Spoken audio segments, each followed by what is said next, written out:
Good evening, good Monday evening, everyone, and welcome to book club. I don't know why it looks so dark in here. I got my lights on. You know what? It's so bright outside right now. So, good evening, good evening, good evening. Happy Monday. And I would love for you all to definitely share, tag, and share.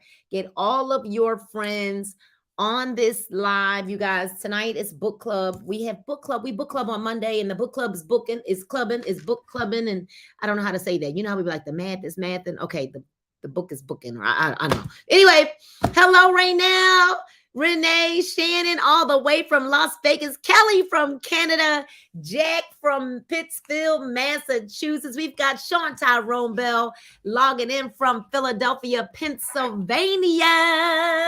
And we've got the Paige Kendall Moorer logging in from Georgia, you guys, who's excited because she's getting ready to go on spring break, right? Oh, yeah. Spring break. So hello to all of you, and we pray that you had an amazing Monday. And if you didn't, Mary Powell from Connecticut, I pray that things will turn around for you right now. We've got Shamie Shams joining us, Tedra Gordon. Listen, I need you all to tag and share. Let everybody know that we, as a matter of fact, I'm going to go ahead and send it out. We are live on book club. I'm going to send it out one last time because I often find, and not that we should have to do this, because I know that if people want it, that they should just show up, right? But I'm going to let people know one last time, because they always claim, oh, I forgot that we were having book club. I forgot. So let's hope, Paige, come get the dog.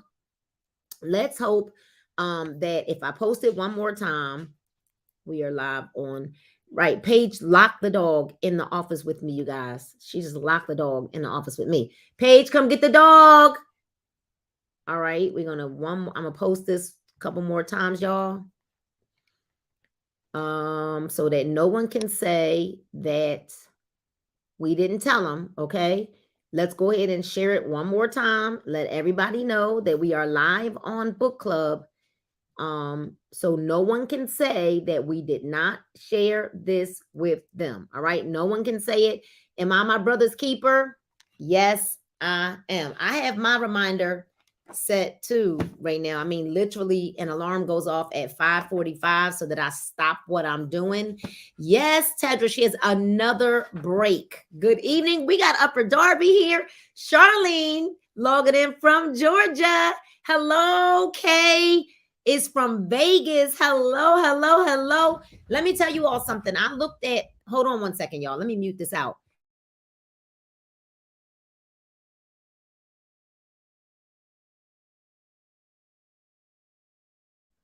All right, you guys. I saw this restaurant on Instagram in Vegas. Oh my goodness. So we got Douglasville. Good evening. Lanisha is logging on from Georgia. All right, you guys. So we are reading The Power of One More, and we stopped on page 73. This is a book, Crystal from Florida by Ed Milet. You do not even have to have the book to join in with us on book club. I'm going to read it for you. We talked a lot about emotions, and you know what? I forgot. I did not give you guys the link. Oh my goodness, I'm sorry. I normally put this link in our chat because it's much easier for you guys to get in the chat. So here's the deal. If you want to come into the studio, which I would really love for one or two people to get in that studio with me, here's the link. What you've got to do is you got to actually copy the link, paste it into another browser. You got to paste it into a Safari browser or whatever. You can't use a Chrome browser, okay? But if you want to come into the studio, you will end up coming on screen if I'm asking you to interact with me. That is the link. It is starred in the comments, okay? And what's up, Robin Owens, Michigan is in the house. Let me tell y'all something. I know that you guys are watching what's going on in the world, and I, we had a moment. I just had a moment of silence earlier before I went live about what took place in Nashville today, what's going on in Philadelphia with the water. We had things going on with the water up in my brain just froze. I'm looking at what's going on in Russia. I'm looking at what's happening in China. You guys, last night in Georgia, the storms and the tornadoes and the hurricanes that we just had in Mississippi right? We're looking at what's going on in the South. There's another storm that's going through the Carolinas and through Alabama tonight. Last night in Georgia, there were golf ball size hail that fell. You guys, I don't know if you can see what I see, but we need to be praying. These are praying times, okay? So we are talking about the act of emotional decluttering. We talked about emotions last week, and I'm going to go ahead and pull up the definition of emotions as we shared that last week. We are going to talk about that. I'm going to bring it up. The definition. We learned a lot about words last week.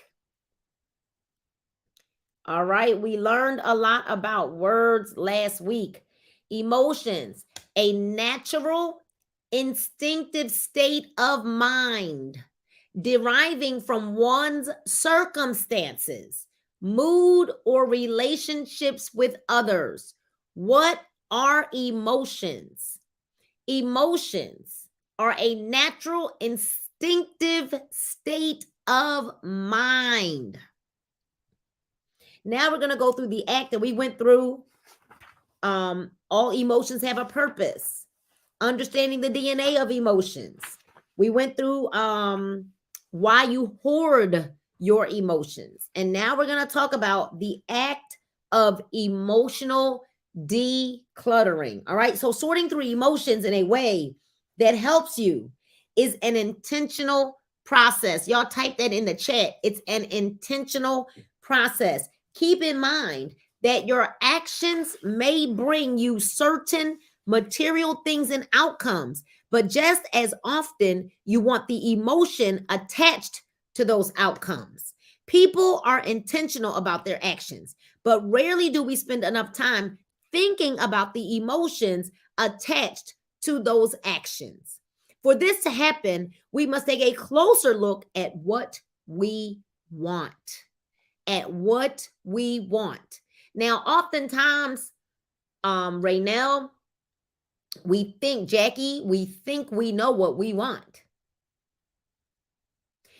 And most people want it until the work associated with what we want presents itself, right? So it's like, I want to lose 100 pounds, but then the mental work that it takes before what you put in your mouth, the mental, emotional, spiritual work that it takes to get from here to there oftentimes cripples people, but it's got to be an intentional process, right? So for this to happen, we must take a closer look at what we want, and we must be truthful when we do. So one, the book says we've got to take a closer look at what we want.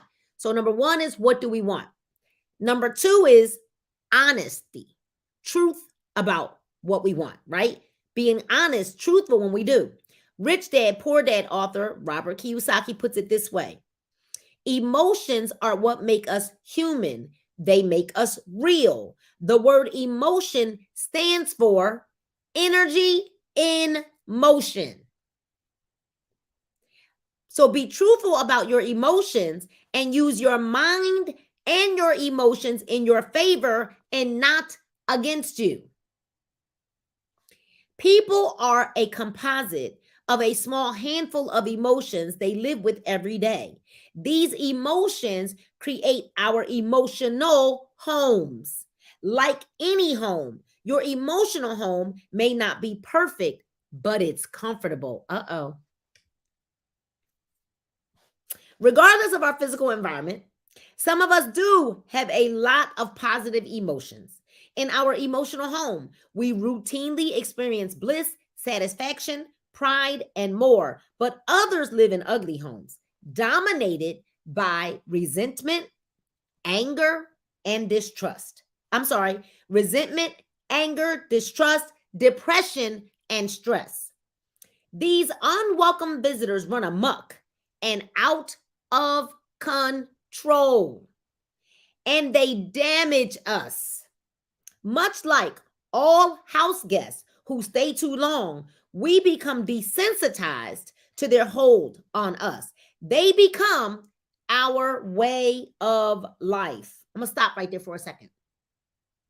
How many of you recall that you'll say things like, I mean, but it's who I am. It's what I've always done. Anybody want to be honest enough to say? Maybe we should have a little tissue waving the white flag, right? I mean, it's who I am. It's what I've always done. It's who I. Anybody want to be honest? Okay, I'm gonna just read. Right? They become our way of life, making things worse because we're programmed to go after things without paying attention to our emotions. When we fail, those bad feelings grow and they grow.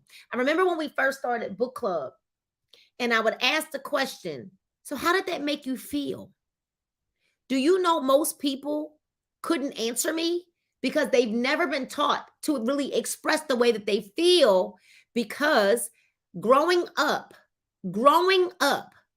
we were told things like, you too young to have the opinion. You too young. Feelings. You too young to have feelings. Get your hands off your imagination. And silence, when we were coming up, if you're my age and a little older, right? Somewhere between, if you're between 40 and 65, 70, right? 75 on watching this or listening to this or, coming to hear the replay. Silence was supposedly respect. So now a child who asks questions, now it's a form of disrespect when it's not disrespect. We encourage our daughter to ask us, we just teach her how to do it. And I often wonder, I hear people, sometimes when they're around us, and if you don't understand how we raise our children, you probably should shut your mouth. But I hear people around us say things like, oh, y'all let her say, yeah, I do. Let her say that. See, that's what's wrong. But I've watched those same parents that their kids talk to them any old kind of way. I allow, stay in a child's place. I allow Paige and I allow my children to have conversation with me respectfully. And what I will deal with is when the tone isn't right. And I'll teach her how to have a different tone, but I'm not going to teach her to shut up and just do what I say. Because we're teaching people supposedly to have a strong mind. We're supposed to be teaching our children to have a strong mind, but then we want to teach them to shut up. Because that's respect. That's not respect. That's called you trying to control the way that they think, the way that they feel. And that is what's wrong with most adults now, Deb, is that they weren't allowed to express the way that they feel. Now, what I share with Paige is there is a way that you can say what you want to say, but that is not the right tone. Because that tone is a little fiery. There's a difference. So but we were taught as kids, let me go back. Silence was golden. Stay in a child's place. You don't have an opinion. You too young, right? That's what we were taught. We were taught to be seen, not heard. And I'm so sorry that we were taught that way, because that is wrong, so wrong. So now here you are as an adult, you can't even express the way you feel properly because you were told to suppress it as a child. Don't talk. And then wondering why we can't have healthy relationships, which is why going to a therapist is so good, right? Going to a therapist is so good because you got to be able to talk to somebody. So when we started, do as I say, not as I do, right? When we started book club, I would ask them, how did that make you feel? And Deb, there were a lot of people who had a hard time expressing the way that they felt. And we would sit on book club and nobody would talk because they weren't taught to be able to express the way that they feel. The act of emotional decluttering means tossing out these unwelcome guests so that you can invite other more positive guests in for an extended permanent stay. So now the book says we got to get honest and intentional.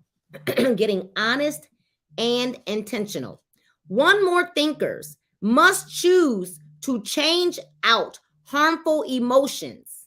When you do, your emotional home will change. In fact, it's much like moving to an entirely new address. It's not enough to take action to get the things that you want. We've all heard stories of people who have made fortunes, but who also lead troubled and miserable lives. They live with fear, greed, and distrust, even though they might also live in a $10 million mansion and have $100 million in the bank. They've fallen into the trap of believing they would be happy by default if they became wealthy. But the problem is they didn't consciously choose to be happy, to practice gratitude, to be kind and generous. They were not intentional. And now, even if they outwardly appear to be the one way, unless they've gotten past the overwhelming negative emotions, they're slowly dying on the inside. Look, Robin Owens said, I was wondering if you really wanted an answer. See? Because we were taught for so long to not say anything. Ask yourself, if you could choose to have 100 million in the bank, but you had no peace in your life, would you make that sacrifice? What is the price of your joy and your happiness? You know, Marguerite, you know, because I've had a conversation with you, Tedra, Sean, y'all know.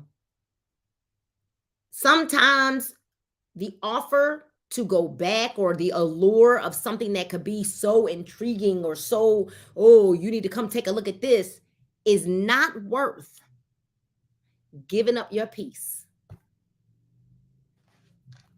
That's all I'm going to say about that. Right, Marguerite, Sean, and Tedra, because y'all know what I'm talking about.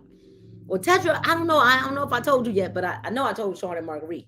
So now, if you could choose to have $1 million in the bank instead, but be completely content, surrounded by people you love and who love you back, and you looked forward to living every day, would you choose that instead?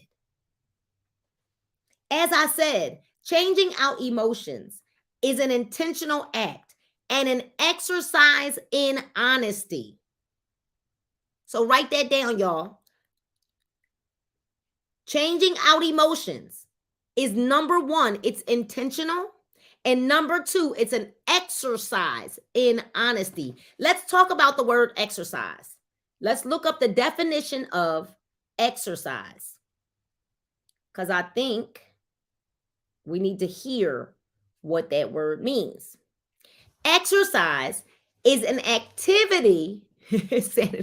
My piece is priceless, right, Marguerite? Because we've been and had to fight. Exercise is activity requiring physical effort carried out to sustain or improve health and fitness. There's different types of health and fitness: financial, emotional, spiritual, physical. There's all kinds of health and fitness. So exercise is an activity requiring physical effort. So in order to change, as I said, changing out emotions is an intentional act, and it's an activity requiring physical effort and honesty.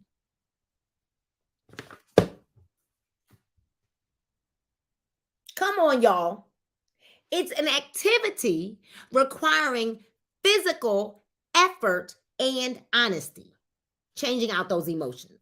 As best-selling author Therese Benedict puts it, when you walk a life of honesty, you live a life of truth. If you can't be truthful with yourself, what right do others have to expect that you'll be honest with them? Being honest and intentional are two of the best gifts you can give yourself. Honesty is a springboard from which every emotion emanates. Intentionality is the muscle you need to get you to those honest emotions. So we cannot have honesty without intentionality. Because it says intentionality is the muscle you need to get you need to get you to those honest emotions. All right? So, fortunately, if you set your standards and goals the right way, you can have both. You can have 100 million in the bank and be at peace with emotions that serve you well. So, see, people think you can't have both. It's like, well, I either can have this peace and tranquility and the people around, and I can't have the 100 million. You know why? That's what we were taught. We were taught that having this wealth was of the devil when we were growing up. We were taught to be poor was to be humble, which is why people often settle for just what they've got. But the book says that you can have them both. Fortunately, if you set your standards and your goals the right way, Tedra, the book says we can have them both. You can have 100 million in the bank and be at peace with emotions that serve you well. So filling your home with positive emotions. When we talk about filling our home with positive emotions, we're talking about this home. This home. Not the home we live in. We're talking about the home we live in. The home we carry with us from room to room. This home. Let's fill your home with positive emotions. There are some actions you can take to move consciously toward reframing your emotional mindset. That is powerful right there. Reframing your emotional mindset. You'll have more success inviting the right kind of emotions into your house if you do the following. 1, meditate. When you slow your brain down, you concentrate and focus on what you want. Your brain engages and moves you closer to those goals. When you consciously decide that you want to release your anger or fear, you'll make room for peace and tranquility. I meditate daily to start my day. I clear out negative thoughts that don't serve me well. I practice gratitude and positivity. I focus on what I need to do for the day, and then I engage in my priorities. Above all else, I move forward, not backward. I want to ask y'all a question. Some people aren't moving forward. They're not moving backwards. They're standing in place. What do we believe standing in place is doing? Let me see what y'all say in the chat. Because what do you believe standing in place is doing? So meditate. I meditate every morning, you guys, in the sauna. Every morning at some point when I'm in that gym, I'm in the sauna just to bring it down. All right. Then we've got to find balance. If all you do is work, even though you may love it, you have no time for rest and recovery. Hold on one second. Let me just say I'll call you back. All right. Any setbacks or negative emotions can pile up and produce the oversized clutter that I talked about. So you want to dedicate time to activities and people that bring your life back into balance. So for me, that might be a round of golf or taking my dogs for a walk. Both are relaxing breaks. I need to restore my emotional health. Create new habits, set new goals, practice much needed self-care routinely. Then, here we go. It does nothing. That's right. Moves you backwards. There you go. There you go, Carol. Standing still moves you backwards because life is still going forward. So standing still actually moves you backwards because life is still progressing. We can have both, Tedra. We can. That was powerful, Carol. Right? Let's now talk about, then it says now we've got to identify your triggers. This goes back to intentionality. Figure out what makes you angry or frustrates you. Can't stand it when people run late for appointments or cancel at the last minute. Oh, let me tell y'all, I don't like late. I don't like late. And what I do realize in life is that there are sometimes just things that happen, right? That are beyond our control. But for someone that just doesn't put it in their mind to give you a heads up early enough, and they know beyond the shadow of a doubt at 1 o'clock in the afternoon that you are not going to be available at 9 o'clock tonight, that's one of my things, y'all. That's one of my things. So, right, what is it that triggers you? That's one of my things. That triggers me, right? So, or cancel at the last minute. Is there a particularly annoying coworker who makes your skin crawl, right? Do politics, taxes, global warming, or child neglect light a fire under you? Yeah, I don't like a lot of that stuff. Take time to put your triggers into perspective. Some things you can change and control, and some things you just can't. Manage your triggers or they will eat you alive. Manage your triggers or they will eat you alive. Then the book says resolve to change the way you think. Because remember, we said earlier, well, that's just the way that I am. I mean, that's the way that I always been. Nope. Change the way you think. Identify a negative emotion you'd like to get rid of or a positive emotion you'd like to enjoy more and make a conscious effort to move in that direction. As you do, consider what Proverbs 23:7 says. As a man thinks in his heart, so is he. Proverbs 23:7. As a man or woman thinks in his or her heart, so is he or she. So as you do this, consider what the Bible says, because you got to change the way that you think. So for so many people, they're like, well, it's the way I think. I mean, it's the way I've always thought. And I mean, well, how's that working out for you? It's not. So when you are able to align your heart and your mind, you'll be ready to put the power of one more emotion to work for you. What time is it? It's 6:27, y'all. We're just finishing chapter 5. Can we get somebody to come on into the studio with me? I mean, Robin Owens, you're not coming in with me? Tedra, somebody. Because I want to talk about, I don't want us just chapter 5 was so powerful, you guys. As we talked about these emotions, chapter 5 was super powerful. I don't really want us to just, I mean, are we just going to run right into chapter 6 and not have a conversation? Or is somebody going to come on into the studio? All right. All right, you guys. What we doing? I'm going to give it a couple of seconds.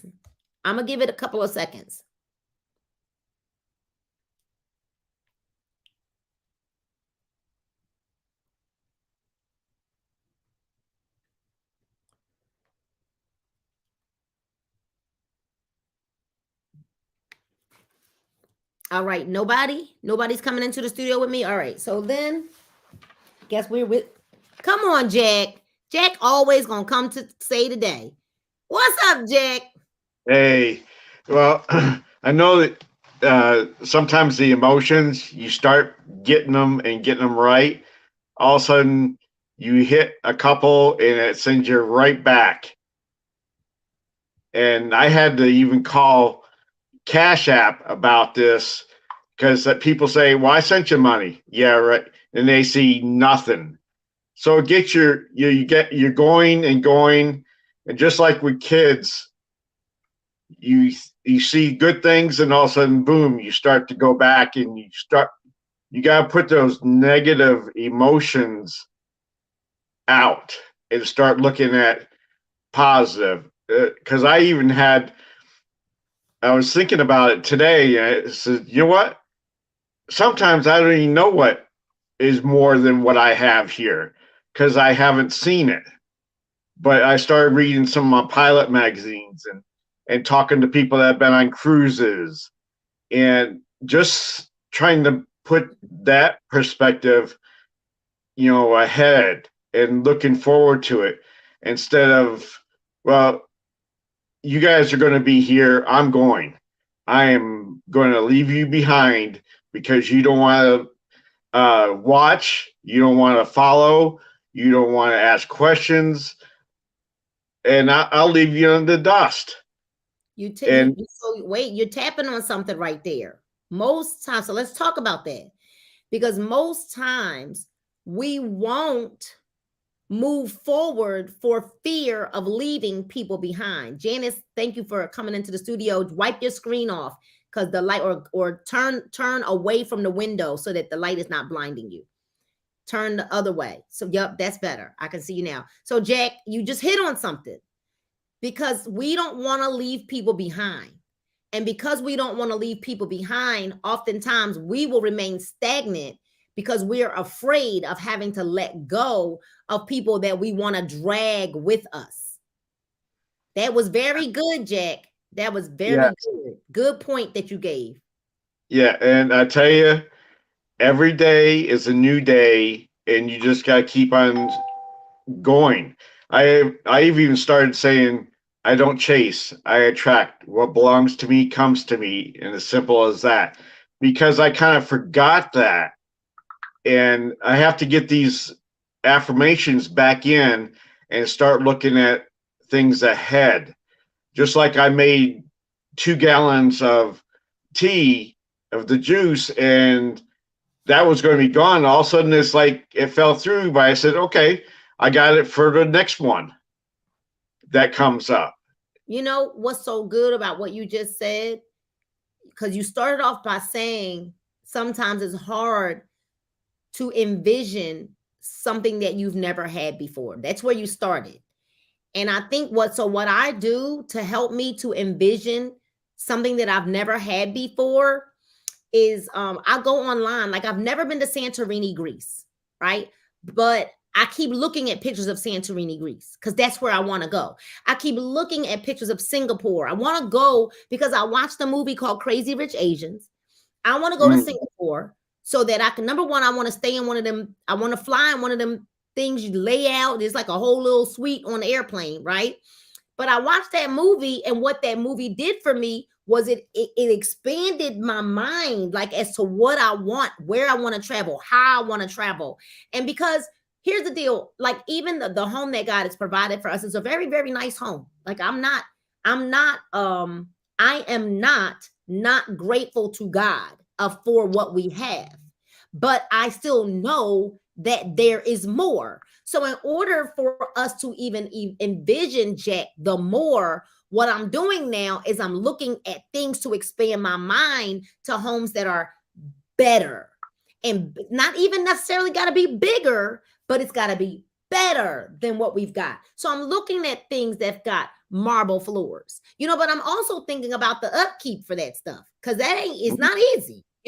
I'm looking at homes that have got pools, that have a third garage, that have, you know what I mean? I'm looking at the homes. I want Paul to have a man cave. So in order for us to even obtain what we say that we want, there you go. You gotta see it before you see it. And what I'm doing now is I'm training my brain, right, Janice, Robin, Tedra, Jack? I'm training my brain, Deborah, to want more than what I've got. And I'm not doing it based off of what I have. I'm doing it based off of what I know I'm an heir to. Heir, H-E-I-R. I'm doing it because I know that I have a birthright, right? Abundance is my birthright. And I know that I'm doing the work. Now I've I've already got it. As a matter of fact, Jack, you already got what you want. You're just waiting on a manifestation to catch up to what you want. Right. And I look at some of the things I've done during my travels. Like I've seen Qantas, the airline, and now I got Qantas coming on my Facebook. Now like it. And also just some things like vacations. I talked to the guy about the cruises. I said, in my passport applications got coffee on them, and then they were down today. I'm like, what the heck? Time to go again. Now listen, I'm gonna say this, and I'm gonna let somebody else come up. Jack, get your passport. I'm gonna tell you, you don't even know how that will open a door for you. Yes. Get your passport. All right, thanks for coming into the studio. I'm gonna take you down, and I'm gonna bring up let's bring up Janice Butler. Come on. What's up, lady? Hey, everybody. Hi, Nina. What's going on? Listen, I just have to say, when we really recognize God and how real he is, we recognize when he moves in our life. We have to understand the road signs, right? And you represent a road sign in my life. This entire movement, this entire community is a road sign from God. And even coming onto this live, I was waiting for it. But I got a call from my mother-in-law right before the call. And ironically, she's dealing with a situation with her grandson, my nephew. His dad passed. She's now parenting him. And everything that you were talking about is everything that we were discussing before the call. And I realized that as believers, we have to recognize where we are doesn't determine who we are. because who we are is greater than where we are. We can never stop at the place we are and park, because what God has promised us is so much greater. So we have to keep our mind in a place of movement so that God can keep us going forward. And so I'm really grateful for this season in my life, because there was a lot of things that have happened right before I started following you on social media. But it's not a mistake. There's a lot of people on social media, but God brought you across my path. And your testimony resonates with me. So now I recognize there's a responsibility. I have a testimony that I have to share, because there's somebody out there like me that doesn't know that God is listening, but he has a plan for you. So I'm grateful. I'm thankful for each of you sharing, being transparent, and helping me to be more transparent, right? So, but it's just a blessing. Anyway, I don't want to prolong the time, but I'm grateful. You said some very powerful things. And I think one of the most powerful things you said is recognizing our responsibility. Recognizing our responsibility. And I think I like what you said more so too, because so often when we want change, we put all of the responsibility on God. And you just said, I recognize that I have a responsibility, right? God is going to meet us where we need him to be. Literally, he's going to meet us on that road when we need him to step in. He's already there waiting for us to get to a particular place. And he's saying, I am here. I am waiting on you, because you just said, all right, he's providing the steps. He's providing the path and the process. And now you saying, I'm taking responsibility because I have a responsibility in this. Yes. And I think that was powerful for you to recognize that, yes, there is something that I want from God, right? And out of all of the billions and billions of people in the world, God brought you across a path of a girl that was just energetic, right? Yeah. You connected. He loved you so much that out of all the billions of people you could have run across, you ran across the one person that was going to help you now see what your responsibility was in this, and then move forward now to take it to the masses of the world. So thank you so much. That was awesome. That was awesome. Thank you so much for coming on. That's powerful. It really is. I appreciate it. And just with this last thing is just remember, our life is a rerun to God. He's Alpha and Omega. He's already been to the end of everything we're at the beginning of. So we're trying to catch up, right? Right. So love you guys. All right. Wow, that was powerful. Thank you for coming into the stream. All right, Robin Owens. I was waiting on you. We can't hear you. You got to unmute. Nope, still. There we go. Okay. Why are you waiting on me? Now, chapter like this gonna go by and you're not gonna have something to say. My gosh, it's just all like tying in. When you start reading the words about exercise, I'm like, really, exercise is a word that's gonna be explained to us today? Really? Okay, that's fine. That's fine. The only thing I can say is I'm just ecstatic. I am so happy, and anybody looking at me, it doesn't make sense to them. I got bad news twice today about two people really close to me in my family, and I didn't fall apart. Why am I going to fall apart? That's not going to do anything. I did what I know to do, which is pray. It's in God's hands. The results are going to be what they're going to be. When he knows things are coming your way, he prepares you to be able to handle it. And so that is how I'm choosing to look at it, because on one of the things, it's inevitable. It's a thing that's going to happen. So it's inevitable. I am just grateful to him that he has me in this place at this time in my life for it. And I too, you already know I love you to pieces. You already know that. Nobody has ever taken the time, which means where I thought there was caring, but not the way I thought it was.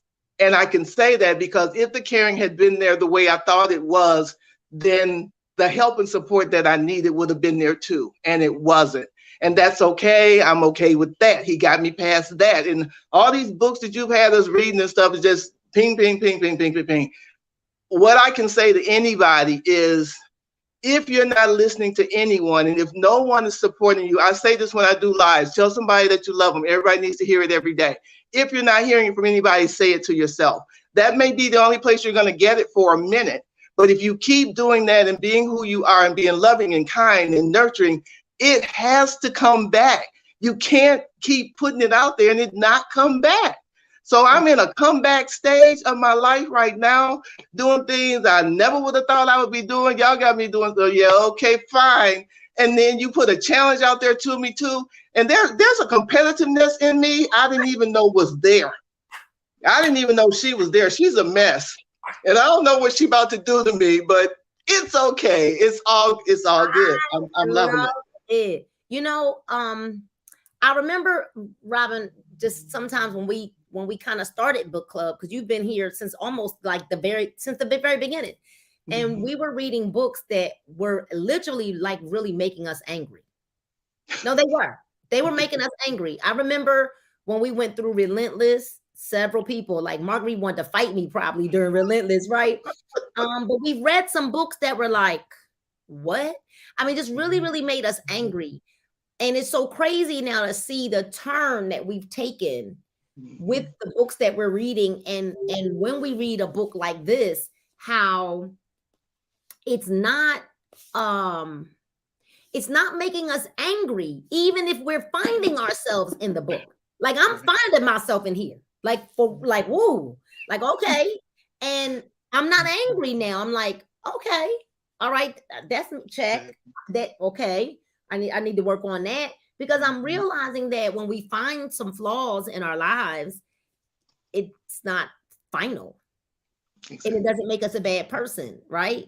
And if we failed, it doesn't make us a bad person. And I think that's what I love about our profession, right? I don't want to talk about a company, but I'm talking about our profession, network marketing, that it does three things.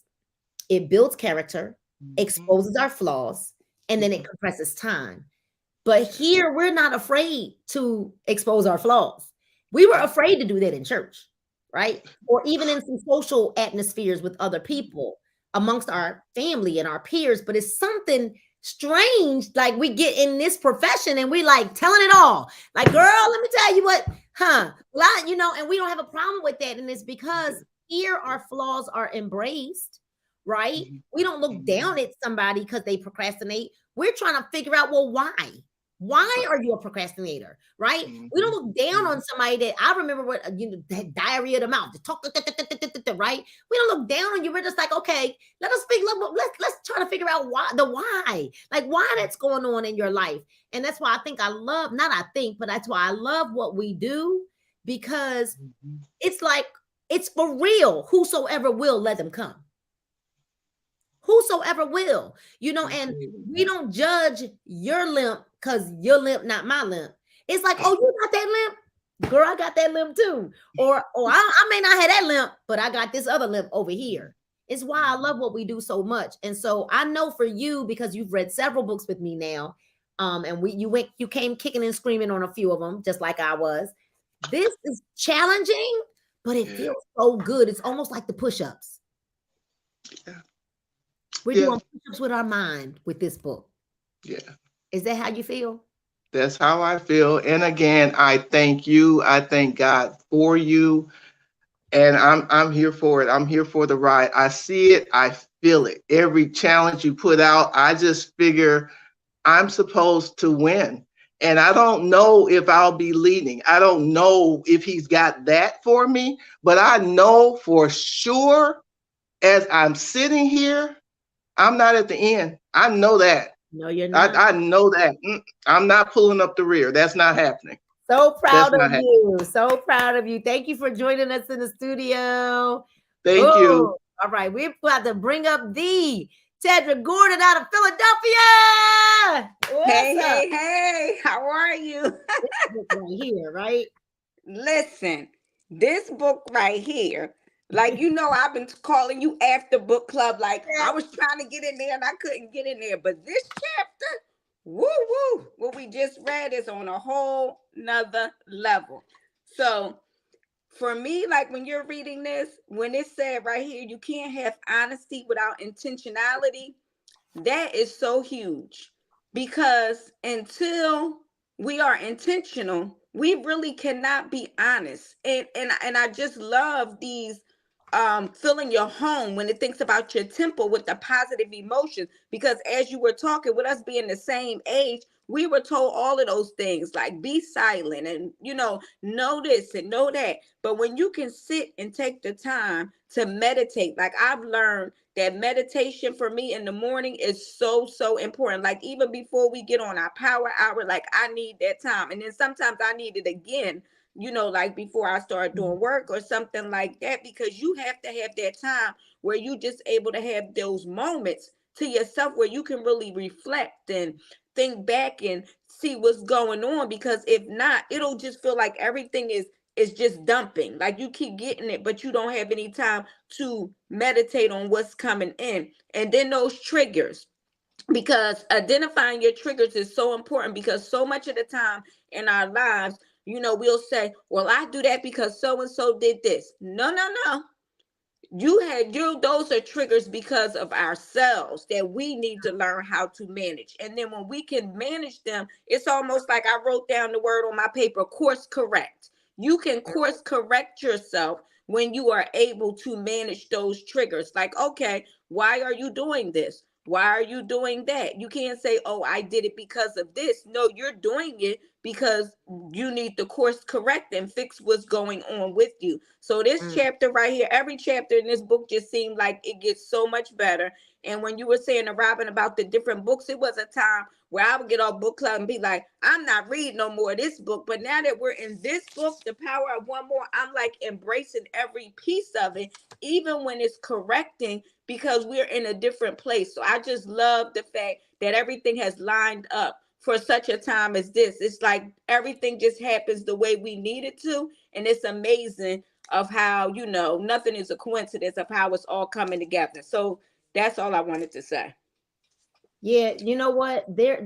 I'm glad that you said that. I think when we look back at some of the other books that we've read, I think Acres of Diamonds has prepared us for a lot of where we are, and we didn't even realize it was preparing us. The entire book was written in metaphors, and I believe most of what we need in the very first chapter. Actually, it wasn't even the real first chapter. It was like the intro of the book, when they talked about him leaving his family, leaving his home, going on search for these diamonds, and the diamonds were right there in his backyard the whole time.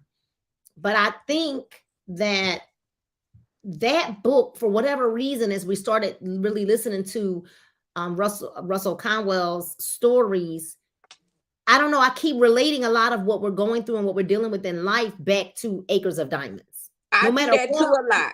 Yep. Yeah, I do that too a lot. That book was like I wasn't here in the very beginning, but I did read like Winning and so when we read that book, because we went into it thinking it would be difficult, it really opened up our minds for a shift to now everything that we've read after that. Even when you think about the tipping point, we was prepared to receive what was being put out. And it's just amazing how it has lined up with every transition we have been through.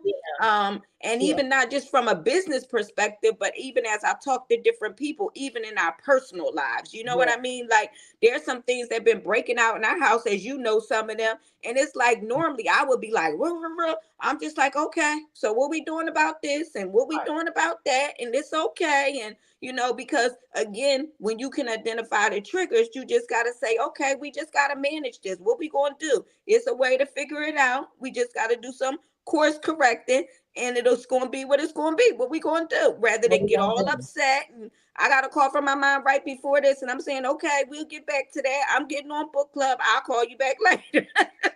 Yeah, pivot. We're learning to pivot. And yes. So I believe that the books that we've been reading, you guys, and I would encourage you all, not because it's me, but invite a friend. You never know what book club is going to do for somebody's life.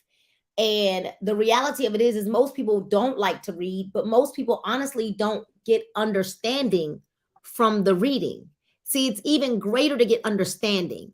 And I think that is why I really admire what God is doing through our book clubs, because we're not just reading, we are growing, but we're getting understanding. There's a revelation that's coming in.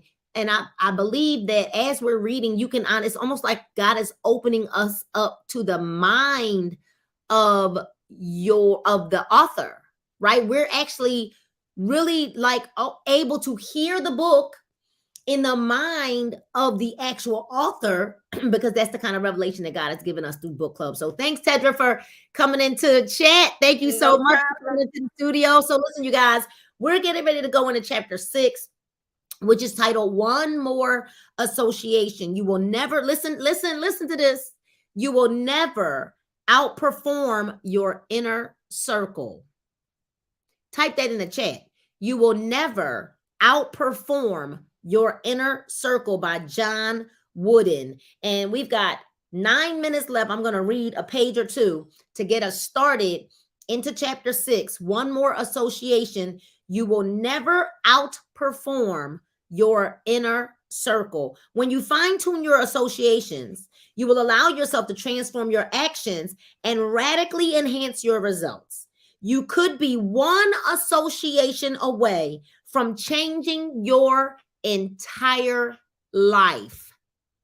Many of us are one association away from radically changing your entire life. You know, Dr. Ayer was with us this weekend, he and his wife, and he kept saying people don't even understand that they're one associate. He said it this weekend. They are one person away from a radical change in your entire life.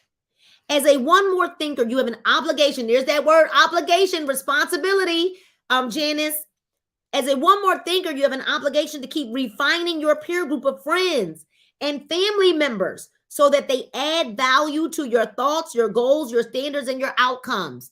Y'all got to stop thinking that because people are your friends, that they got to be your friends forever. To everything, there is a season. So people are a season, a reason, or a lifetime. One of the most powerful dynamics in the world is to be productive and blissful in ways that your peer group expects of you. The bottom line is this: you may need to either change or expand who you associate with, because who you allow into your inner circle is critical. And you must cultivate and invest in these people as a means of investing in you.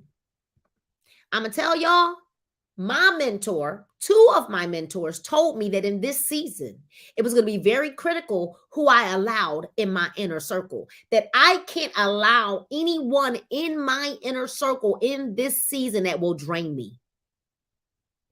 I can't have people in my inner circle in this season who just put a straw to my vein and just suck the life out of you. That ain't the season I'm in. And I know that there are going to be people that are really going to think I'm different or I'm changing, and I am. Because I cannot in this season allow people to leave me depleted. Your relationship, is what the book says, defines you. Your relationship directly impacts how you function in the world. Since the day that you were born, you've bonded with other humans. Your caregivers and immediate family were your entire world early on. As you grew, friends, others with shared interests, and your work associates became your focus. You've been defined by all of these relationships throughout your entire life. Some have added tremendous value. Others have been a big waste of time. Consider the words of the poet John Donne, who wrote, "No man is an island entire of itself. Every man is a piece of the continent, a part of the main. If a cloud be washed away by the sea, Europe is the less. As well as if a promontory were, as well as if a manor of thy friends or of thine own were, Any man's death diminishes me because I am involved in mankind, and therefore never sin to know for whom the bell tolls. It tolls for thee. Your associations bind you to the world. You're not an island. Instead, you're a part of an interlocking web of humanity that shapes your identity based on your associations. It follows that people you spend the most time with are the people who influence you the most.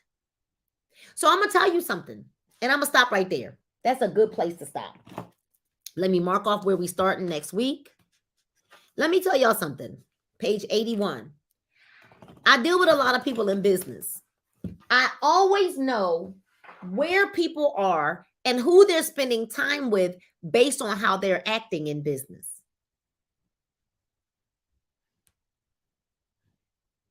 And we think that the people that we're around, they're not doing anything to disturb my flow.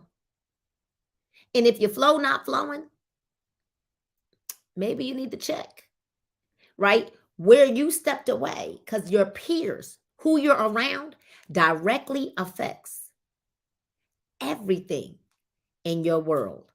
So be careful.